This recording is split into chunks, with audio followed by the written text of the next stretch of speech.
ដើម្បីជៀសវាងកុំឲ្យពួកទូឃើញខ្ញុំនៅក្នុងសិភៅ BA ដូច្នេះខ្ញុំតែងខ្លួនមិនស្អាតពាក់វ៉ែនតាសុំខ្មៅលាក់បាំងមុខមាត់ដ៏ស្រស់ស្អាតរបស់ខ្ញុំខាងក្រៅពាក់ខោអាវស្រែអាវក្រឡារួមជាមួយនឹងខោខូវប៊ុយរហែកវាពិតជាគ្រោះមហន្តរាយដ៏ធំមួយដល់សោភ័ណភាពខ្ញុំបានអូវ៉ាលីមកដល់បន្ទប់គេងរូមលេខ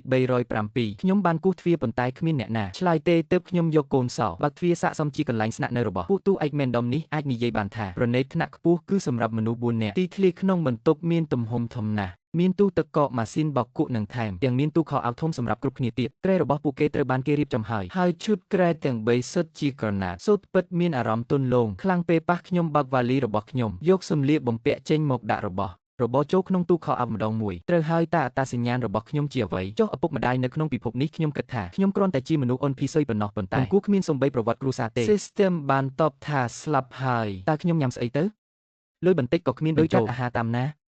System តបឪពុកម្ដាយស្លាប់យូរហើយមែនតែបានបន្សល់ទុកទ្រព្យសម្បត្តិយ៉ាងច្រើនសន្ធឹកសន្ធាប់គ្រប់គ្រាន់ឲ្យលោកចាយមុនបញ្ចប់ភារកិច្ច System និយាយដើម្បីជៀសវាងពេលលោកមានកិច្ចការកុំឲ្យមានការពាក់ព័ន្ធច្រើនពេកយល់ល្អឲ្យលោកគ្មានការបារម្ភអ្វីខ្ញុំញាក់មាត់តិចឯងចេះគិតគូរឲ្យខ្ញុំណាស់ណោះនិយាយអញ្ចឹងនេះជាភារកិច្ចលើកចុងក្រោយរបស់ខ្ញុំហើយតាំងពីខ្ញុំនៅពិភពពិតរបស់ខ្ញុំប្រឹងធ្វើការរហូតដល់ស្លាប់បន្ទាប់ពីស្លាប់ព្រលឹងត្រូវបានទាញទៅធ្វើបេសកកម្មនៅក្នុងការិយាល័យនេះមេរៀនដែលបានរៀនពីពិភពពិតធ្វើឲ្យខ្ញុំគ្រាន់តែចង់ចូលនិវត្តន៍ឲ្យបានឆាប់ផ្លាស់ប្ដូរពិន្ទុភារកិច្ចទៅជាលុយទុកនៅក្នុងពិភពណាដែលខ្លួនចូលចិត្តពិភពនេះមួយគឺជាសៀវភៅប្រឡំលោកឯករាជ្យនេះមួយហើយលើកនេះភារកិច្ចរបស់ខ្ញុំត្រូវបានកែសម្រួលចេញពីប្រឡំលោកមួយភាពរំជួលចិត្តបែបត្រាម៉ាខ្លឹមសារគឺចម្លែកស្តង់ដារដល់បាញ់ព្រួញសម្រាប់មូសៀវភៅរឿង Manga ហៅថាបទធំជំនួសគេត្រូវបានថប់3នាក់ដេញតាមឥតឈប់ឈរវារៀបរាប់ពីរឿងរ៉ាវរបស់បុរសក្រីក្រស្អាតម្នាក់ជានិស្សិតមហាវិទ្យាល័យត្រូវបានបុរសសង្ហាច្រើន3រូបយកគាត់ជាមនុស្សជំនួសអ្នកផ្សេងបន្ទាប់មកមានការប្រកួតប្រជែងដណ្ដើមគ្នារហូតដល់ទូឯកបោចម្លងស្នេហ៍នឹងពួកគេតែស្នេហ៍ដំបូងក៏ត្រឡប់មកវិញឆ្លងកាត់រឿងភាគរ៉ូមែនទិកដ៏រន្ធត់គ្រប់បែបយ៉ាងទីបំផុតថប់ទាំង3នាក់បានដឹងការពិតពីបេះដូងខ្លួនឯងក្រោមការពិភាក្សាគ្នារួចមនុស្សទាំង4នាក់ក៏រស់នៅជាមួយគ្នាដោយសុភមង្គលអ្វីដែលកាន់តែគួរឲ្យហួសចិត្តនោះគឺរឿង Manga ក៏ពិព័រណ៍លម្អិតផងដែរ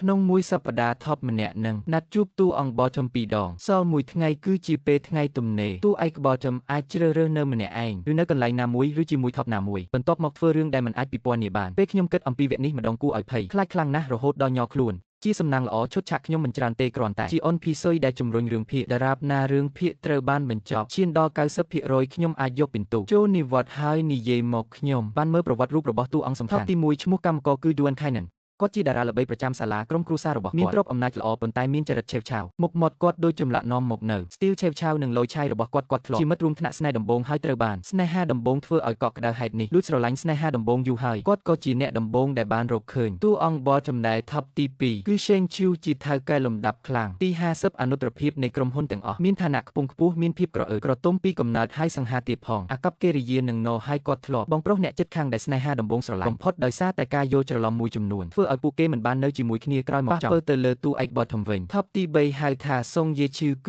ឺតារាល្បីលំដាប់កំពូលបានឈ្នះពានរង្វាន់ជាច្រើនតម្លៃខ្លួនរយលៀនគាត់ជាកូនកាត់ជាតិសាសន៍ភ្នែកមានពណ៌ខៀវស្អាតសក់ពណ៌ទង់ដែងស្អាតទន់រលោងគាត់បានជួបស្នេហាដំបូងរបស់គាត់នៅពេលថតរូបទស្សនាវដ្តីកាលពីប៉ុន្មានឆ្នាំមុនគ្រាន់តែថតចប់លោកមិនទាន់មានឱកាសសារភាពផងស្នេហាដំបូងបានទៅសិក្សានៅបរទេសគាត់មិនបានស្គាល់ឈ្មោះស្នេហាដំបូងទេដូច្នេះហើយរងចាំជាច្រើនឆ្នាំទាំងលំបាកក្រោយជួបតួអង្គ Bottom បានលះបង់អារម្មណ៍នោះយកតួ Bottom ជាអ្នកជំនួសដើម្បីប៉ះពាល់ខ្លួនឯងកុំឲ្យសោកស្ដាយតួឯក Bottom មានឈ្មោះជាងយូឈឺមានរូបរាងស្រស់ស្អាតមានពាក់វ៉ែនតាកេមីសជាមួយរចនាប័ទ្មនិងនរឹងមាំមួយវាពិបាកនឹងស្រមៃណាស់ថាមនុស្សបែបនេះទីបញ្ចប់យល់ព្រមជាមួយកំទេចថប់3នាក់នៅជាមួយគ្នាអ្វីធ្វើឲ្យគំនិតរបស់ខ្ញុំរង្គោះរង្គើក្នុងចិត្តរបស់ខ្ញុំហួសចិត្តភ្ញាក់ផ្អើលយ៉ាងខ្លាំង BA ពិតជាសាហាវខ្លាំងធ្លាប់បានឃើញរូបថតស្នេហាដំបូងទេយោងតាម System ស្នេហាដំបូងនឹងយាងយ៉ាឈីគឺបងប្អូនប្រុសបង្កើតដែលបាត់ខ្លួនហេតុនោះហើយមើលទៅដូចគ្នាណាស់ប៉ុន្ត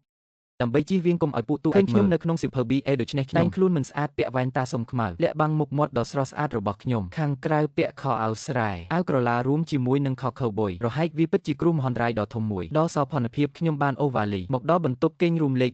307ខ្ញុំបានគោះទ្វារប៉ុន្តែគ្មានអ្នកណាឆ្លើយទេទើបខ្ញុំយកកូនសោបើកទ្វារសាកសមជាកន្លែងស្នាក់នៅរបស់ពួកទូឯកមែនដុំនេះអាចនិយាយបានថាប្រណេតថ្នាក់ខ្ពស់គឺសម្រាប់មនុស្ស4នាក់ទីធ្លាក្នុងបន្ទប់មានទំហំធំណាស់មានទូទឹកកកម៉ាស៊ីនបោកគក់និងថែមទាំងមានទូខោអាវធំសម្រាប់គ្រប់គ្នាទៀតគ្រែរបស់ពួកគេត្រូវបានគេរៀបចំហើយឈុតគ្រែទាំង3សុទ្ធជាក្រណាត់សូត្រពិតមានអារម្មណ៍ទន់លងខ្លាំងពេលប៉ះខ្ញុំបើកវ៉ាលីរបស់ខ្ញុំយកសម្លៀកបំពាក់ចេញមកដាក់របស់របរចូលក្នុងទូខោអាវម្ដងមួយត្រូវហើយតាអត្តសញ្ញាណរបស់ខ្ញុំជាអ្វីចុះឪពុកម្ដាយនៅក្នុងពិភពនេះខ្ញុំគិតថាខ្ញុំគ្រាន់តែជាមនុស្សអ៊ុនភីសុយប៉ុណ្ណោះប៉ុន្តែគូគ្មានសំបីប្រវត្តិគ្រួសារទេ System បានតបថាស្លាប់ហើយតើខ្ញុំញ៉ាំស្អីទៅ លុយបន្តិចក៏គ្មានដូចចាត់អាហារតាមណា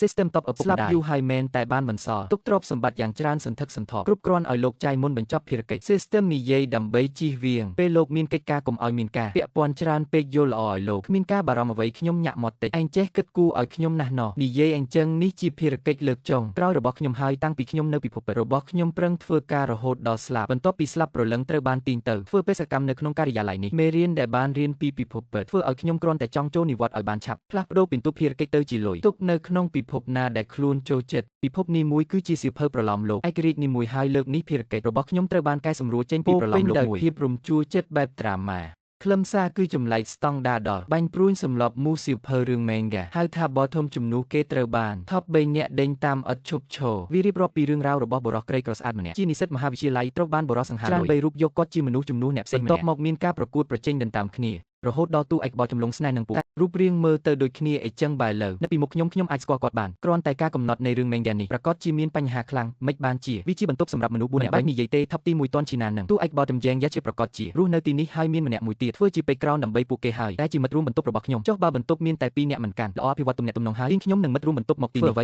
ីឬវាជាផ្នែកមួយនៃការលេងរបស់ពួកគេទីបំផុតខ្ញុំបានរៀបចំឲ្យបានរួចរាល់ទ្វារបន្ទប់ក៏ត្រូវបានបើកខ្ញុំក៏ប្រញាប់ប្រញាល់បែរក្បាលទៅមើលដោយក្តីរំពឹងតើតួអង្គសំខាន់មួយណាបានចូលមកជាអកុសលគ្រាន់តែជាមនុស្សពេកក្រោនដូចខ្ញុំរៀបសួរខ្ញុំឈ្មោះ Chechieson សូមបន្តណែនាំខ្ញុំនៅពេលអនាគតផងស៊ូស៊ីសិនលូកដៃមកខ្ញុំក៏លូកដៃទៅចាប់វិញជាសុជីវធម៌សួស្ដីខ្ញុំឈ្មោះគូមីងឈិនស៊ូស៊ីសិនបានដើរចូលមកមើលជុំវិញតើអ្នកតែម្នាក់ឯងទេពីរអ្នកទៀតមិនទាន់មកដល់ទេមិនទាន់ទេខ្ញុំវិនិច្ឆ័យពីគាត់ជូជាសិនពិតជាស័ក្តិសមជាទូក្នុងពិភពមេងយ៉ាមែនសូម្បីតែអ៊ុនភីសុយមិត្តរួមបន្ទប់ក៏សង្ហាស្រស់គួរសម្ដែងនៅពិភពលោកមែនទែនវិញគិតជាបរិសសង្ហាម្នាក់ដែរហើយ System និយាយត្រូវហើយខ្ញុំមិនចាំបាច់តែងមុខមាត់អាក្រក់ទេនៅទីនេះមានបរិសសង្ហាមានច្រើនខ្ញុំគួរតែមានសុវត្ថិភាពស៊ូស៊ីសិនឃើញខ្ញុំមើលគាត់យូរឡើងខ្មាស់អៀនអេសក្បាលមានរឿងអ្វីលើមុខខ្ញុំមានអ្វីមែនស្បែករបស់ Chu Jason មានពណ៌ស្រល្អដូច្នេះពេលមុខឡើងក្រហមងាយឃើញច្បាស់ខ្ញុំឃើញ Chu Jason មុខក្រហមដូចឃ្មុំតិចប្រញាប់បដូរទីយ៉ាងលឿនគ្មានអ្វីទេនៅបន្ទប់នេះមិនមែនសុទ្ធតែគេទេដឹងតើខ្ញុំគួរធ្វើយ៉ាងម៉េចទៅជួបទាំងយប់ទាំងថ្ងៃ Awkward ងាប់ហើយមិនបានប៉ុន្មានទ្វារត្រូវបានរុញបើកម្ដងទៀតខ្ញុំនឹង Su Season មើលក្នុងពេលតែមួយលើកនេះចូលមកដល់គឺបុរសគឺសង្ហានិងស្អាតស្រស់ស្រាយសក់ខ្មៅខ្លីឃើញចិញ្ចើមភ្នែកខ្មៅគាត់មានភាពត្រជាក់មានកម្ពស់ 1.9 ម៉ែត្រកម្ពស់គាត់មានអារម្មណ៍អាចសម្កត់អ្នកជុំវិញគាត់សម្លឹងមកខ្ញុំនិង Su Season ខ្សោះបន្តិចរួចអូវ៉ាលីចូលមកជ្រើសរើសគ្រែមួយដោយចៃដន្យហើយដេកលើគ្រែតែម្ដងហើយ Su Season រអ៊ូតមតិចនេះជាគ្រែដែលខ្ញុំបានជ្រើសរើសតែគាត់ហ៊ានត្អូញត្អែរនៅក្នុងចិត្តទេរួចក៏ងាកចេញទៅបន្តកិច្ចការផ្ទាល់ខ្លួនរបស់គាត់ខ្ញុំមើលឃើញវាទាំងអស់នេះច្បាស់ជា Yuan Kainan ដូចព័ត៌មានដែល System ឲ្យមែនពិតជាសង្ហាហើយចរិតរបស់គាត់ក៏ពិតជាស្អុយមែនលើកនេះ Yuan Kainan ប្រហែលជាមិនទាន់ជួបជាងយឈឺនៅឡើយទេមិនដឹងអ្នកទាំងពីរជួបគ្នានឹងអាចបង្កើតប្រតិកម្មគីមីអ្វីខ្លះខ្ញុំស្រាប់តែមានអារម្មណ៍ទន្ទឹងរង់ចាំមើលឧបសគ្គផ្លូវស្នេហ៍របស់តួអង្គសំខាន់គឺជាសេចក្តីរីករាយបំផុតរបស់អ៊ុនភីសុយយើងហើយនោះនិយាយពីអ្វីមកមែនបុរសម្នាក់តឹងតែងនឹងនៅពាក់អាវពណ៌សបានដើរចូលមកខ្ញុំបែរក្បាលទៅមើលភ្លាមភ្លេចដកដង្ហើមពិតជាសង្ហាពេកហើយទេមិនអាចនិយាយថាសង្ហាទេមុខមាត់របស់យាងយ៉ាឈីគឺពិតជាស្អាតណាស់តែមិនស្អាតដូចស្រីពេកទេចិញ្ចើមមុតរបស់គាត់ធ្វើឲ្យចិញ្ចើមភ្នែករបស់គាត់បន្ថែមភាពសង្ហាកែវភ្នែកពណ៌ត្នោតពោពេញភាពត្រជាក់ជាមួយសម្ព័ន្ធមាសរបស់វ៉ែនតាកាន់តែស្អាតខ្លាំងនេះស្អាតជាងរូបភាព System មើលទៀតតែកម្ពស់វិញខ្ញុំសួរ System ឲ្យចំពោះរឿងបើខ្ញុំមិនសូវដឹងច្រើនអំពីអត្ថបទទេបានជាបែងចែក Top បោចំហើយកម្ពស់ពួកគេគួរតែមានភាពខុសគ្នាមួយដែរនេះតួអង្គបោចំហើយមើលទៅដូចជាកម្ពស់ 1.9 ម៉ែត្រវាមិនខ្ពស់ពេកទេមិនមែនឲ្យ Top ងើយក្បាលថើបោចំណាអីមើលទៅដូចចម្លែកពេក System សម្លឹងមើលខ្ញុំដោយសង្ស័យនៅថាមិនយករឿងនេះទៀតតើបានលួចមើលរឿងនិទាន BL ច្រើនហើយទេដឹងមុនឆ្លងភពមកបានមើលខ្លះមែនហើយអ្វីខ្ញុំត្រូវធ្វើទុកមុខសំឡេងខ្ញុំឡើងលឺជាងមុនមិនបានមែនមានច្បាប់បរិសធម្មតាមិនអាចមើលរឿងនិទាន BL មែនខ្ញុំមើលដើម្បីបញ្ចប់ភារកិច្ចដោយជោគជ័យឆាប់បានចូលនិវត្តន៍ System បានពន្យល់ថាអ្នកមិនចាំបាច់បារម្ភពីរឿងនោះទេថប់ទាំងអស់មានកម្ពស់ 1.9 ម៉ែត្រអ្វីអ្នកគិតមិនកើតឡើងតតែសោះអារឿងងើយមុខថាប់នោះការពិតចឹងសោះគូមីងឈិនលួចមើលវីតម្លៃយ៉ែងយ៉ាជាការពិតខ្ញុំគិតថាទៀបជាងនេះល្អជាងចឹងគម្លាតមិនសូវខ្លាំង System និយាយខ្ញុំសង្ស័យថាអ្នកចំណែនកម្ពស់របស់គាត់កម្ពស់របស់ខ្ញុំមានតែ 1.75 ម៉ែត្រហេតុនេះមិនមានអ្វីនិយាយតបញាក់មាត់បន្តិចនិយាយឯងដូចជានិយាយឥតប្រយោជន៍ច្រើនពេកខ្ញុំនឹងរាយការណ៍ឯង System សាច់ឌឺដងខីសាច់ហើយនិយាយថាអ្នកព្យាយាមធ្វើការចោះខ្ញុំនៅតែត្រូវទៅបង្រៀនអ្នកឆ្លងភពផ្សេងទៀតគ្មានអីកុំហៅខ្ញុំនិយាយចប់នៅក្នុងស្មារតីខ្ញុំក៏បាត់ខ្លួនទៅឥឡូវនេះខ្ញុំមានតែគំនិតមួយទេបញ្ចប់កិច្ចការនេះឲ្យបានលឿនបន្ទាប់វិនាទីបន្ទាប់ខ្ញុំពិបាកចិត្តហើយហេតុអ្វីបានជាតន់ឈីណាននៅដេកមិនដឹងខ្លួនចឹងប្រពន្ធឯងមើលហើយឯងនៅមិនដឹងទៀតជាងយ៉ាជីអោនចង្កេះដើម្បីយកក្រដាសសាមជូតទូខោអាវហាក់ដូចជាមិនឃើញតន់ឈីណាននៅឡើយទេខ្ញុំចាំពីរឿងរ៉ាវដែល System បានសរសេរយ៉ាងច្បាស់ថាតន់ឈីណានឃើញជាងយ៉ាឈីលើកដំបូងរំភើបខ្លាំងទៅអបគាត់រហូតដល់ជាងយ៉ាឈីមានការពិបាកបន្តិចក៏រុញទ្រូងតន់ឈីណានចេញហើយសួរតន់ឈីណានថាតើយើងស្គាល់គ្នាទេនេះបានធ្វើឲ្យតន់ឈីណានដឹងថាមនុស្សនៅចំពោះមុខគាត់មិនមែនស្នេហាដំបូងទេក្រោយមកបានមានទម្រង់ផ្សេងនៃការអត់ធ្មត់ស្រឡាញ់ក្រសែភ្នែកដែលមិនអាចងាកចេញបានទម្លុះការការពារនៃផ្លូវចិត្ត អ្នកទាំងពីរបាននៅជាមួយគ្នាថប់ទី1ចាត់ទុកទូឯកបតធំជាអ្នកជំនួសទាំងស្រុងប៉ុន្តែមិនឥឡូវមិនដូចក្នុងរឿងរ៉ាវអីចឹងម្យ៉ាងទៀតមុខរបស់យើងយ៉ាចិត្តជាដូចគ្មានចង់បានអ្វីសោះមើលយ៉ាងណាក៏មិនដូចជាមានជំពាក់កម្មគ្នាសោះរបៀបនឹងមិនប៉ះពាល់អ្វីដល់ការចូលនិវត្តន៍របស់ខ្ញុំទេខ្ញុំខកចិត្តជាខ្លាំងអន់ក្បាលរៀបចំក្រែរបស់ខ្លួនពេលនេះខ្ញុំបានឃើញយ៉ាងយ៉ាជាបានជូតទូរួចរៀបយកក្រណាត់សាមនោះទៅបោះចោលក្នុងធុងសម្រាមយ៉ាងយ៉ាជាឈប់មួយសន្ទុះធុងសម្រាមមិនមានថង់សម្រាមទេខ្ញុំប្រញាប់យកថង់សម្រាមរបស់ខ្ញុំចេញមកហើយបើកវាគុំខ្មាស់ហ៊ានអីប្រើវាចោះខ្ញុំសើចនិយាយថារឿងតូចតាចនេះទុកវាឲ្យខ្ញុំដែលជាអូនភីស៊ុយធ្វើទៅពួកអ្នកផ្ដោតលើទំនាក់ទំនងរបស់អ្នកចោះព្យាយាមក្នុងពេលមួយខែ dating ជាប់ពាក្យក្នុងរយៈពេលកន្លះឆ្នាំនៅពេល2ឆ្នាំចិញ្ចឹមកូនជាងយ៉ាជាងងក់ក្បាលនិយាយអរគុណបោះកន្សែងសាមចោលរួចភ្នែករបស់គាត់នៅតែបន្តនៅលើខ្ញុំក្នុងភ្នែកមានការពិនិត្យហើយថែមទាំងសម្លឹងមកអាវក្រឡាដែលខ្ញុំស្លៀកនោះស្ទីលហួសសម័យធ្វើឲ្យគាត់ជ្រួញចិញ្ចើមយ៉ាងជ្រៅខ្ញុំសើចទាំងងប់គាត់គិតថារូបរាងរបស់ខ្ញុំធ្វើឲ្យយ៉ាងយ៉ាជីទាំងហើយបរិយាកាសคล้ายជាអគាត់ខ្ញុំក៏សម្រេចចិត្តនិយាយជម្រាបសួរគាត់មុនរីករាយដែលបានជួបអ្នកខ្ញុំឈ្មោះគូមីងឈិនជានិស្សិតជំនាញវិទ្យាសាស្ត្រកុំព្យូទ័រសួស្ដីយ៉ាងយ៉ាជីឆ្លើយតបធម្មតាស៊ូស៊ីសិនបានឬពួកយើងនិយាយសន្ទនាក៏ចូលរួមដែរចៃដន្យណាស់ខ្ញុំក៏សិក្សាវិទ្យាសាស្ត្រកុំព្យូទ័រដែរគាត់សើចពីដងម៉ាក់ខ្ញុំនិយាយថាងាយស្រួលធ្វើការងារដូច្នេះខ្ញុំជ្រើសរើសវាខ្ញុំងាកទៅរកស៊ូស៊ីសិនថាមែនមានតែពួកអូនភីស៊ុយយើងទេរួយបារម្ភអំពីការស្វែងរកការងារប្រហែលជាសម្លេងរបស់យើងខ្លាំងពេកទាន់ជីណានបើកភ្នែកឡើងដោយមិនសប្បាយចិត្តសម្លឹងមើលដោយភ្នែកត្រជាក់ខ្លាំងរហូតដល់គាត់បានឃើញមុខរបស់យើងយ៉ាជីកែវភ្នែករបស់គាត់ស្រាប់តែរួមនិយាយថាជាងយីរ៉ានខ្ញុំចាប់បានការផ្លាស់ប្ដូរទឹកមុខរបស់យួនខៃណិនក្នុងចិត្តទ្រាំមិនបានចង់បាញ់កម្មជ្រួចអស្ចារ្យណាស់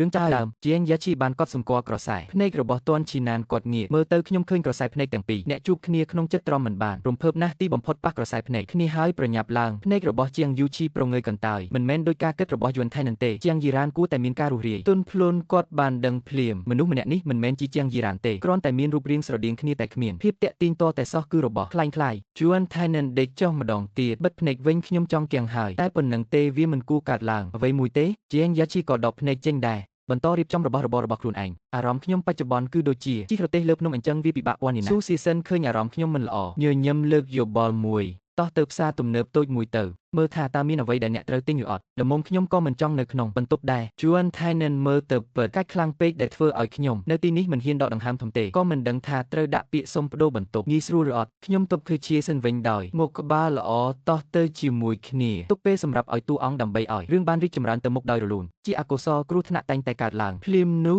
ជាងយ៉ាឆេដាក់ចុះនៅអ្វីដែលគាត់កំពុងកាន់គាត់ដើរមកខាងមុខពួកយើងខ្ញុំក៏ទៅជាមួយពួកអ្នកដែលខ្ញុំភ្ញាក់ផ្អើលប៉ុន្មានវិនាទីទើបងក់ក្បាលដោយស្ទាក់ស្ទើរមុខត្រជាក់របស់ជាងយ៉ាឆេមានភាពខុសគ្នាបន្តិចបន្តួចតែប្រែជាធម្មតាវិញយ៉ាងឆាប់រហ័សពួកយើងបានមកដល់ផ្សារទំនើបតូចមួយស៊ូស៊ីសិនបានរើកន្ត្រកទិញទំនិញតម្រង់ទៅកន្លែងរបស់ខ្ញុំគ្មានអ្វីត្រូវទិញទេប៉ុន្តែដើម្បីចាយពេលខ្ញុំក៏សម្រេចចិត្តទៅតំបន់សម្ភារៈប្រើប្រាស់ប្រចាំថ្ងៃគ្រាន់តែខ្ញុំមិននឹកស្មានដល់ថាយេងយ៉ាជីបានដើរតាមពីក្រោយខ្ញុំក៏មាន